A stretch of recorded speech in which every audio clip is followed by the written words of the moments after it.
This episode we're going to be building the mount that holds the foot gear assembly or the foot motors into the foot shell, which is the outer part of this assembly. This is what the foot shell looks like from the outside. And you notice that it can rotate on these Omni wheels because the Omni wheels can move side to side, or they can move forwards or backwards. So we're going to build this assembly. Now the first thing to do is to get this in and out is you have to tilt it a little bit and finagle it in and out of the system, but it will fit. This foot shell came from one of the club members, and this as well came from one of the other club members. I'll give you the parts list for all this, but this is what we're going to be building. You can see it from all sides.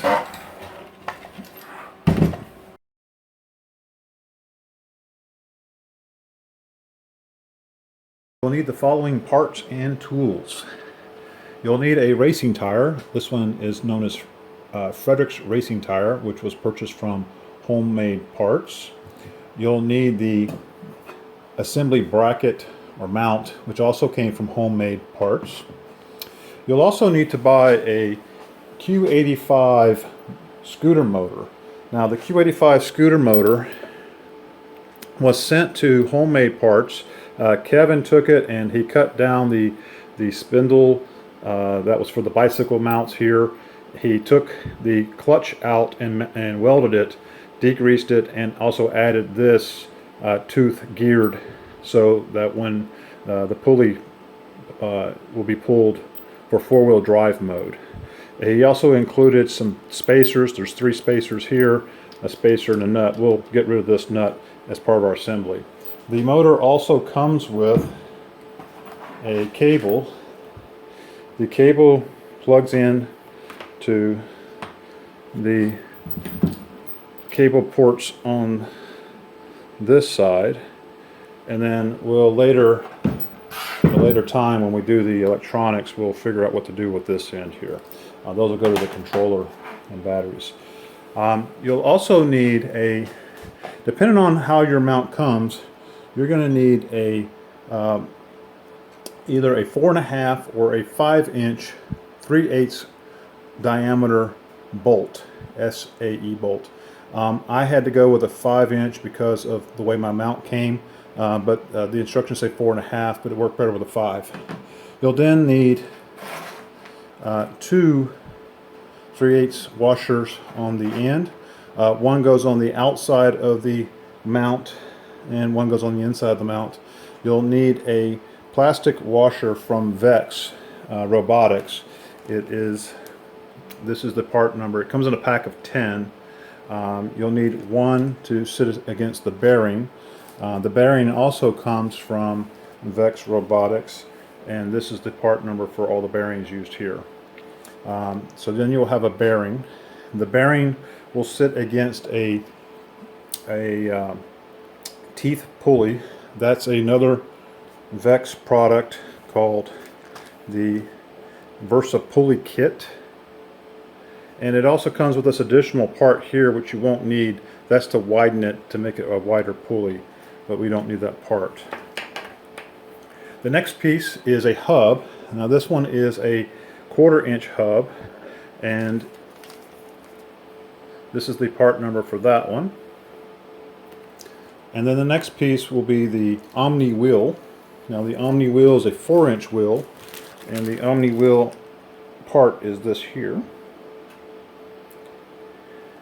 And you'll notice that the Omni wheel has the ability to go side to side and forwards, or all directions in between. That's why it's called an Omni wheel. You'll need 2 of these. Now 2 assemblies. There's 2 wheels attached from Vex, but you'll need 2 assemblies.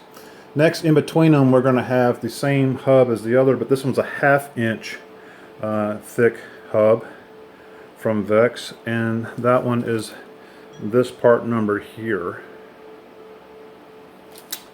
And of course the Omni wheel again, and again the same bearing as before, the plastic spacer, 2 3/8-inch washers, and you need a lock nut. Now the lock nut has nylon on the inside.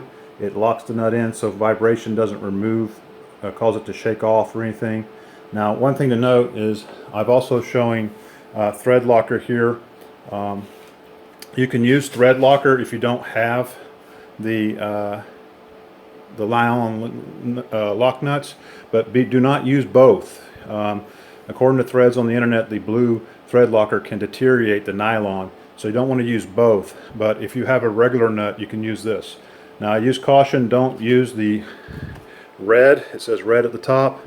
To remove a red thread locker compound, you have to use a torch on the nut to loosen the thread locker before you can remove it.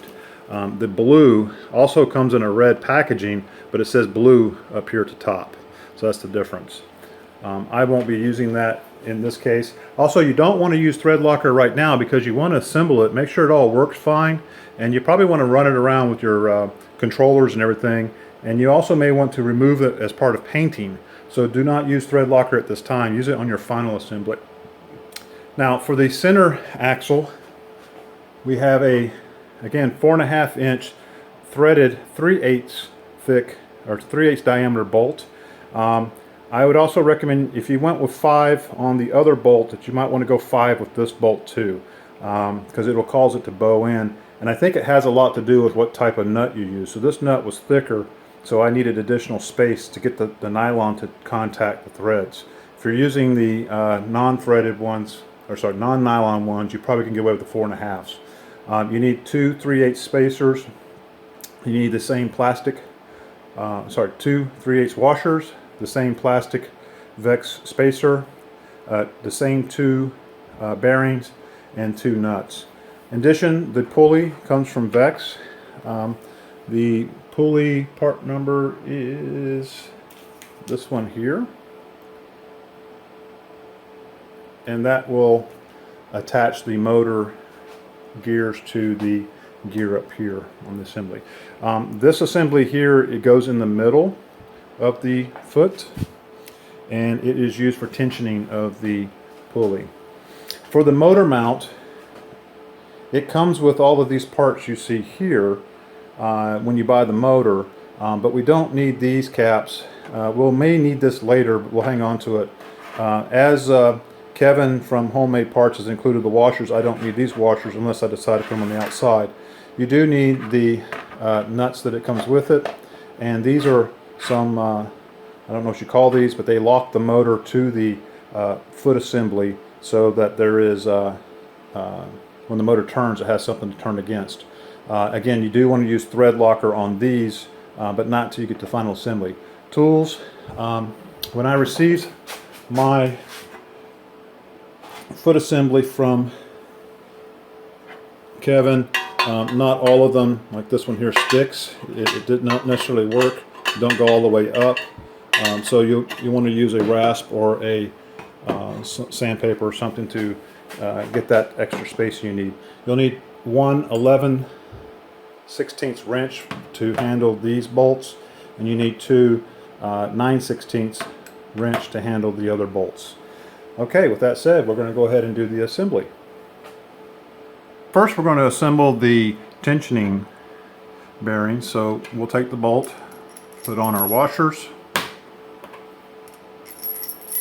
we'll put on our spacer, we'll put on our bearing. Now this is a flange bearing. You want to make sure the flange is to the outside for this one and to the inside for this one, so it makes a little grooved area for the belt to follow along. Now some people put a plastic spacer here. I find that I didn't need one if I just lock the nut all the way down, and then we'll tighten this nut all the way down to here to get it tight up against this, and then when I mount it in the assembly, we'll put the nut on the end to cap it on the end. I will do this off camera so you don't have to sit and watch this. Now for the other assembly, this is the Omni wheel assembly. We place on the washer, the inside washer, the spacer, the bearing, the pulley gear, which the bearing snaps into the pulling gear, as you can see here. There's a unique mounting system that comes with the VEX Robotics and you'll see that these kind of just snap together. So I'm going to use the 1/4 inch hub. It snaps in. Check all the sides there. Okay. Then we take a Omni wheel. Again, it'll snap in. Okay. We'll take the 1/2 inch hub.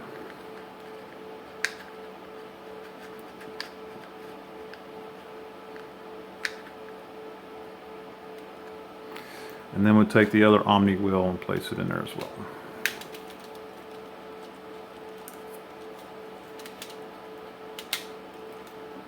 Now on the online threads, some folks believe that this 1/2 inch hub is too thick. Some people are printing them on 3D printers. I find that it works for my shell if I cut it, and I'll show you what I do in a few minutes to cut that. And this is fine. It fit in my outer foot shell just fine. Your outer foot shell may be different, and you may not want to use this 1/2 inch hub, and you may want to print your own or find some other spacer mechanism. The 1/4 inch is too small, causes these two to rub together. The 1/2 inch is too wide to fit inside there for some folks. Continuing on the assembly, we have the bearing, and the bearing snaps into the Omni wheel as such. Then we have the spacer and the washer and the other washer and the nut. Okay, so now we're going to insert our axles into the assembly.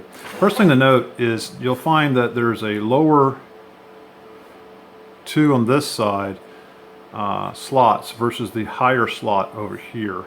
The higher slot gets the Omni wheel. This is where you put the motor mount, and this is where we put the pulley belt tensioner.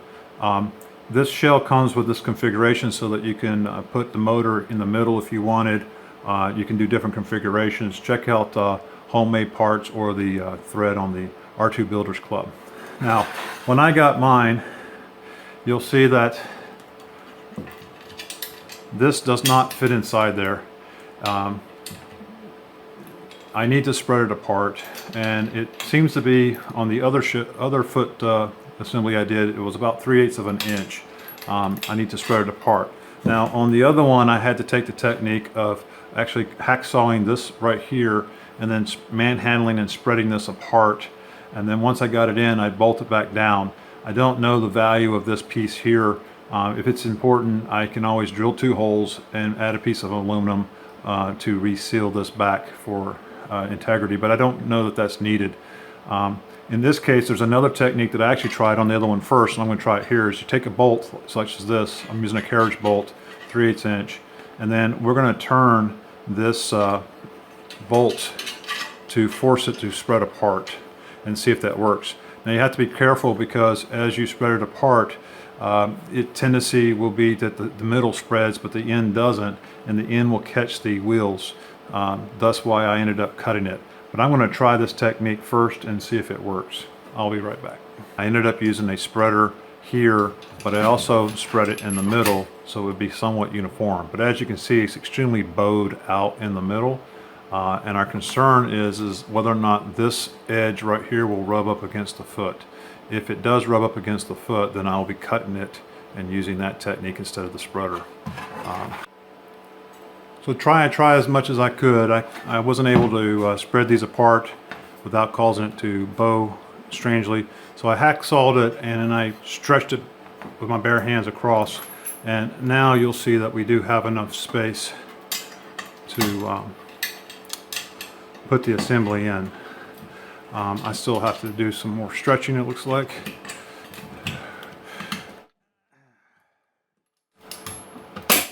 And there we go. I'll need to add this to this side. Now before I put it in, a couple things. One, you want to make sure you put your pulley belt on first, or else you'll be taking it back off again. Secondly, you want to make sure that you get the pulley on the right side. There's a slant cut here, as you can see here. On the fully assembled one, you'll see that the pulley belt goes to the side with the slant. cut on it. So that's what we'll be doing here. So pulley belt will go to this side. And again, the short end gets this assembly. So we'll be putting it back in, putting our pulley belt on, making sure to get one washer on the inside and one washer on the outside. So now we just want to make sure it spins freely before we tighten it down. Now as you tighten it down, you don't want to get so tight that it doesn't spin freely, so keep checking. And I do recommend you tighten these down before you put the pulley belt on, or else you won't be able to check the free spinning. Now to insert the motor, first we need to put the tire on. I wanted to show you something. This is what the motor specifications look like. It's a 24 volt motor called a Q85 front driving motor.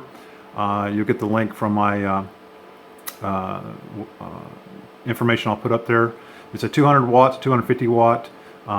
Again, I sent it off to have someone remove the spindles that are on the outside here, as well as to weld the clutch plate and add this teeth hub system on here. That was done by Kevin Holmes of Homemade Parts. In addition, he sells what's known as Fredrik's racing tire. It's a tire that slips on very easily. Now when you send it to Kevin, he'll ask you to put your name on the motor so he can send it back to you. But the tire slips on pretty well. I was actually quite surprised how easy it did slip on. And there are grooves inside the tire that match up to the grooves here.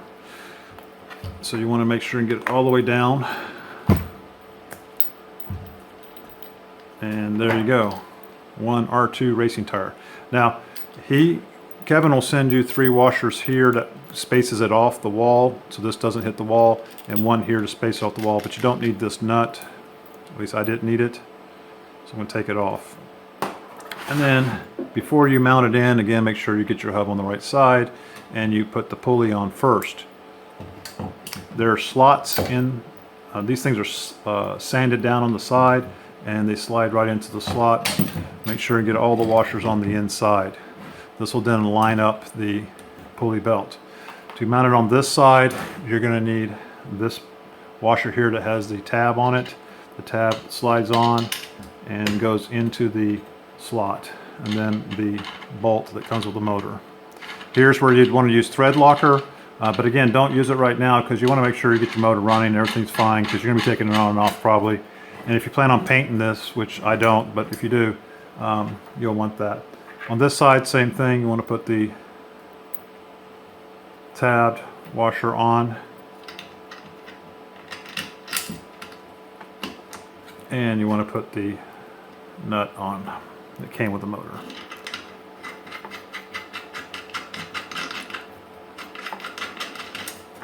Okay, we're going to take our 11/16 wrench and tighten that down.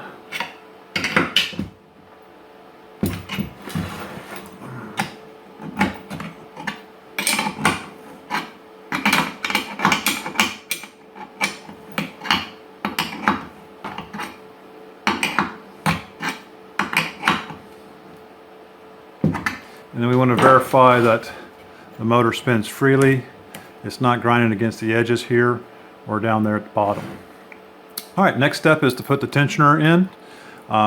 It has 2 washers, 3/8 inch. You want to make sure that one's on the inside, one is on the outside of this assembly. I use the full bolt that goes all the way across, and it slides down as such. Now you want to put it down as far as you can feel a good tension on the pulley belt, but not over tight. And then you want to tighten this bolt while holding this bolt, if you can see that. All right, so I got the tensioning down, and you notice I'm using this bolt to hold this assembly together. So I'm going to tighten that down, tighten this down, and we're done with the assembly. Okay, now that we're done with the assembly, I'm going to leave these spacer apart for now, unless someone can tell me why I need to attach them together, because I believe the bolts do hold this assembly together fine. If it does, I may actually even remove this completely. When you put this inside the foot shell, you want to make sure that you don't put this up against the side, because it'll rub the tire. It needs to be right dead in the middle. On both sides you can rub the tire.